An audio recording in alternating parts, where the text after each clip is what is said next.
Alright, we're back with more Pro Caelio, and where we were left off, it was Cicero speaks like he is a stereotypical harsh father from comedy, and he has weighed up, should I talk like this? And then he puts on a caricature that is an overly exaggerated persona of a harsh father from comedy, a yelling, scorning father. Now he's going to introduce the opposite trope from comedy, a lenient father who, like, they exist in comedy. They're the ones who kind of allow a lot of things to the main character, the young man.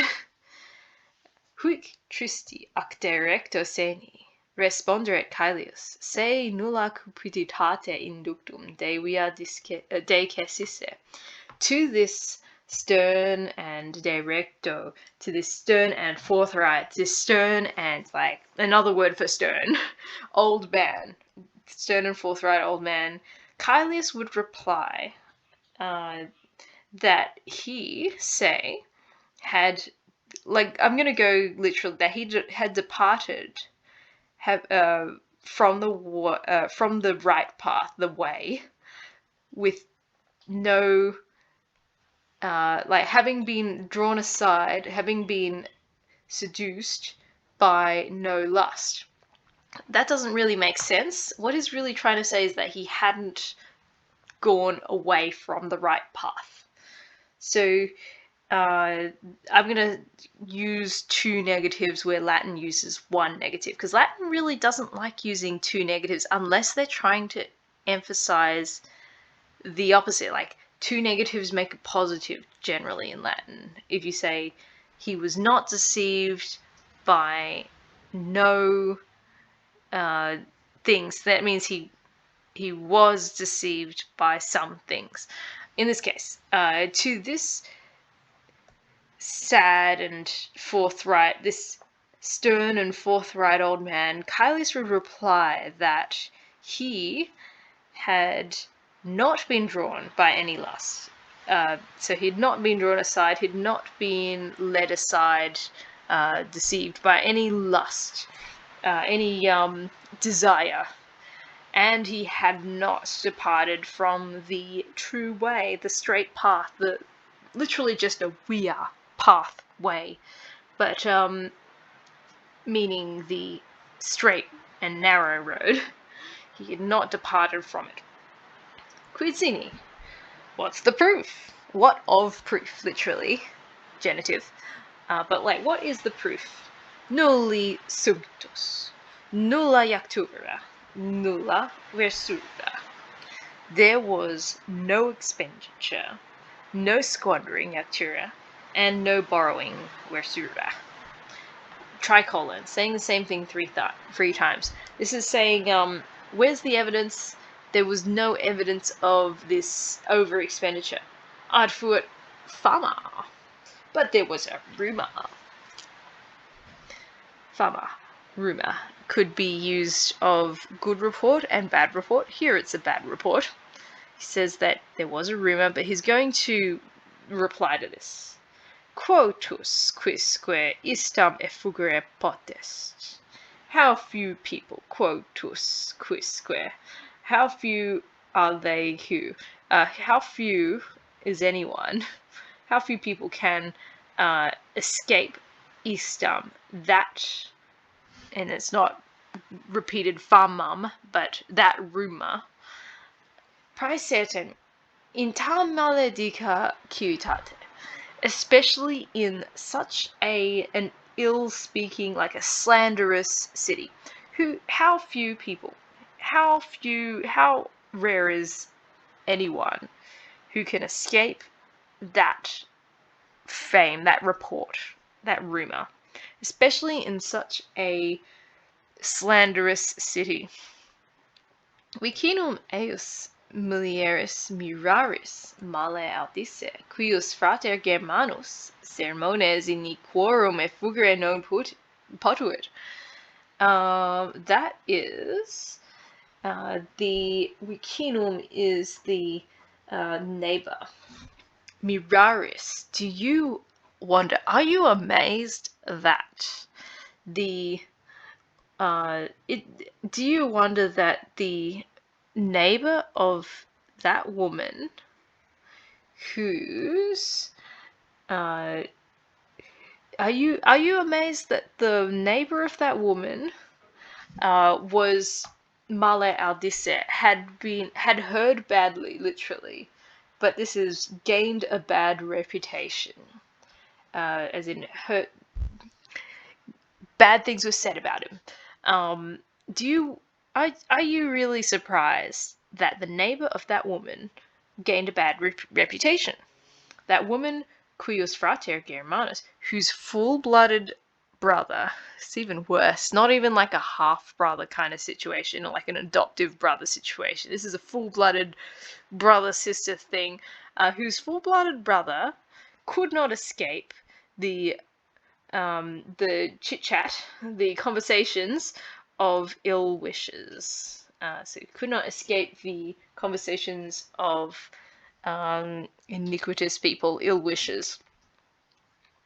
Leni vero et clementi patri. Indeed, to a lenient, like a gentle and merciful father, of which manner, cuius modi, of which manner his own father is. There's so many left out words. Whose manner, like the manner of which Caelia's father actually is. Ille est, he is. That is, Caelius is like this to a lenient and merciful father of this kind, of this manner that his actual father is. I'm tempted to even leave out that of which of which manner his own father is, but I think it may have been because of the commentaries that I had to add that in. But anyway, of this kind of father, he's like this to him: fores ecfrecit, restituentur. He has broken the doors, but they will be repaired. Restituentur, they will be repaired. Discidit vestem, resacietur. He's torn his garment, it will be mended. Caeli causa est expeditissima. Caelius's cause is very easy to explain, or very uncomplicated. For, that's enim, for what was it? What was there? What is there? Or what was there in which he was not defending himself easily, in which he couldn't easily defend himself. These imperfect subjunctives I struggle to not put into the present. I guess it's because they are potential subjunctives. What would there be in which he would not easily defend himself, if that makes sense tense-wise? And that is, for I am saying nothing, nihil dico, I say nothing now, against that woman being Clodia, and he's going to break his promise immediately. For now, I say nothing against that woman.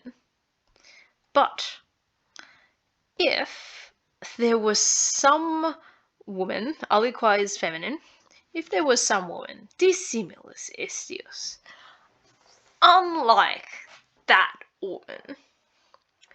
And so, like, if there was some woman unlike that woman, it's such an ironic statement. If there was someone completely unlike Clodia, whose name was Clodia, something like that, who, per vulgaret, who made herself available. Our word vulgar means like common,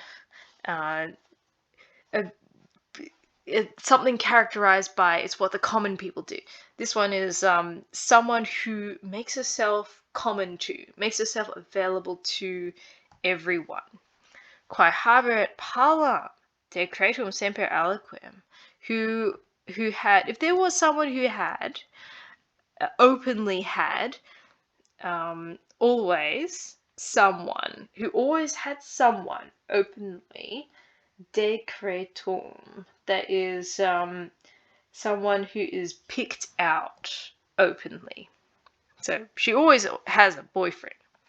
Cujus in hortos domum bias jure suo libines omnium comearent, into whose gardens, that's a genitive cujus, into whose gardens, into whose home, into Baiae, her estate at Baiae, the lusts of everyone come together, or like come and go. Comearent is like frequent. Come and go, Uresua, at their will, like by right of themselves, that is, as they please.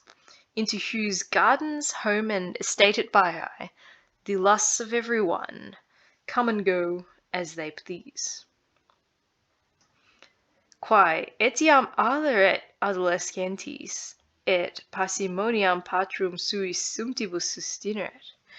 A woman who even aleret, this is nourishes, nurtures, and the idea is like, because it has such a context of like supporting, passing little gifts off to this young man for her nefarious purposes of charming them with her body, it makes me want to translate it as who grooms young men.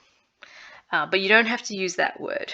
Who grooms, or who nourishes young men and sustains the parsimony, that is the lack of expenditure, the stinginess of fathers, with her own expenses, with her own expenditures, who alleviates, who helps young men withstand the stinginess of their fathers with her expenditures.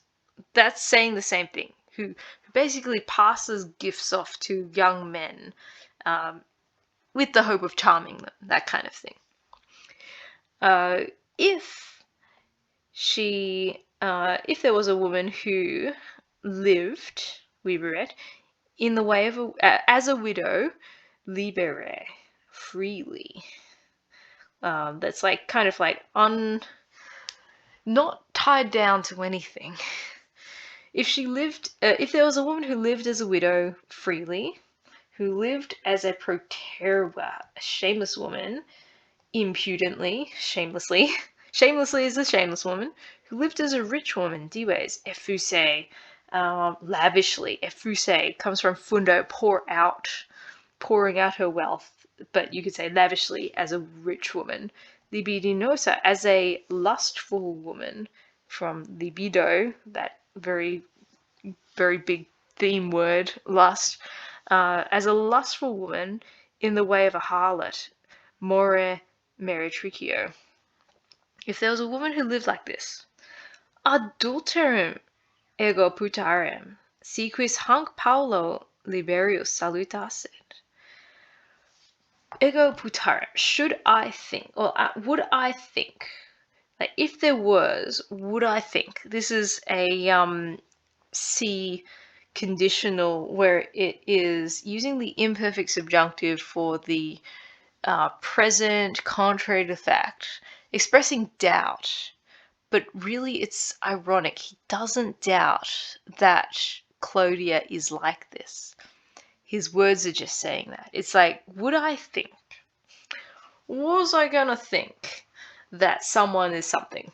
Would I think that, would I think him to be an adulterer? Would I think of him as an adulterer if anyone greeted, salutaset, had greeted this woman, Hunk, a little bit too freely, liberius, more freely, but like too freely? Would I think of someone as an adulterer if anyone greeted, like if he had greeted this woman a little too freely? This is in the context of Rome. If there's a prostitute, there is no official crime to use their services if you are a free man. This is kind of in contradiction to a lot of other practices around sexuality in Rome. If you're a man and you sleep with another woman, a woman belonging to someone else, so like the wife of someone, or a free woman who should be belonging to either a father or a husband, that's a crime. You've messed with something that's not your own. You might be siring children who are going to be illegitimate, and their legitimacy is questionable now. That kind of thing. Very bad for society. But if you're like, also in turn, if you're a woman, sleeping with anyone not your husband would make your husband's children's legitimacy questionable. Also bad. But there is no crime against sleeping with prostitutes, because any kid that a prostitute has, everyone's going to just say, no, not legitimate. No dispute about that. Which is a total double standard. You can see how it arises, but yeah, it's a total double standard. Technically not a crime. So if Clodia is made out to be like a harlot, like a prostitute, anyone who associates with her is not really an adulterer, because she's not belonging to anyone. She's a widower who lives libere. She's a widow who lives freely, and who always has someone. And so is he really an adulterer? And he overstates. Cicero overstates Clodia's whorishness, and he understates Caelius's man whorishness. He had simply greeted her a little bit too freely, say, hey girl, or something like that. There's obviously a little bit more has happened in the relationship than that, but his understatement is kind of a little bit cheeky, I think. In any case, his argument is tapping into the double standard of the day, and it's not really that bad if Clodia was already full of lust. It's not like Caelius was corrupting her or anything. If anything, she's corrupting all these young men with her with her expenditure and giving them gifts that their fathers wouldn't want. So yeah, that's our argument for the day, and I'll catch you next time with objections to this. Haec igitur est tua disciplina. Is this your discipline? Because obviously what Cicero has said here is a little bit controversial. It's kind of okay if someone greets a harlot a little bit too freely.